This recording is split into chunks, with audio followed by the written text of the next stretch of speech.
আজকে আমি বানাবো কচু শাক মাছের মাথা দিয়ে। তো আজকে আমি এটাই করে দেখাবো যে কি করে অল্প সময়ের মধ্যে এই শাকটা তৈরি করা যায়। এই শাক করতে কিন্তু খুব সময় নেয়, কিন্তু যাতে সময় কমের মধ্যে আর একই রকম স্বাদ পাই আমরা, তো সেটাই আজকে করব। তো আমি বাজার থেকে কাটা অবস্থায় নিয়ে এসেছিলাম কচু শাক, আমি ঘরে কাটিনি। তো ওখান থেকে এনে আমি 2-3 বার ভালো করে জল পাল্টে ধুয়ে নিয়েছি কচু শাকগুলো, কেন কচু শাকে প্রচুর পরিমাণে নোংরা থাকে। তাই ভালো করে কিন্তু কচু শাকটা প্রথমে ধুয়ে নিতে হবে। 2 থেকে 3 বার জল কিন্তু পাল্টে নিতে হবে। যদি বেশি নোংরা হয় তাহলে আরও বেশি ভালো করে কচু শাকটা ধুয়ে নেবেন।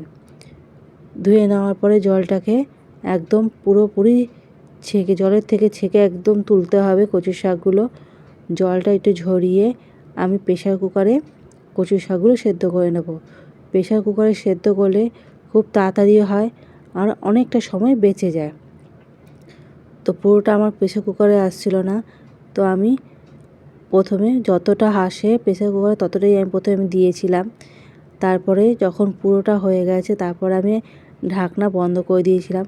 আর কচু শাকটা দেওয়ার সময় আমি অল্প পরিমাণে জল দিয়েছিলাম, নাহলে নিচে লেগে যাবে বলে, আর একটু নুন দিয়েছিলাম। দেখো কত সুন্দর সেদ্ধ হয়ে গেছে। বেশি নয়, একটা মাত্র যখন সিটি পড়বে, প্রেসার কুকারটা বেজে উঠবে, তখনই কিন্তু এটা নামিয়ে নিতে হবে ঠান্ডা করে।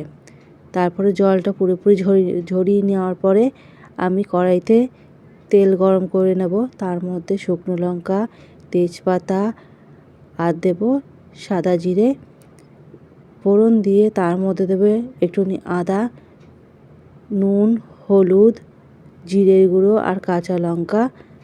আর বেশি নয়, অল্প পরিমাণে লঙ্কা গুঁড়ো দেবো, কিন্তু এখানে বেশি দিলে একদম জিনিসটা অতটা ঠিক লাগবে না, তাই আমি অল্প দিয়েছি।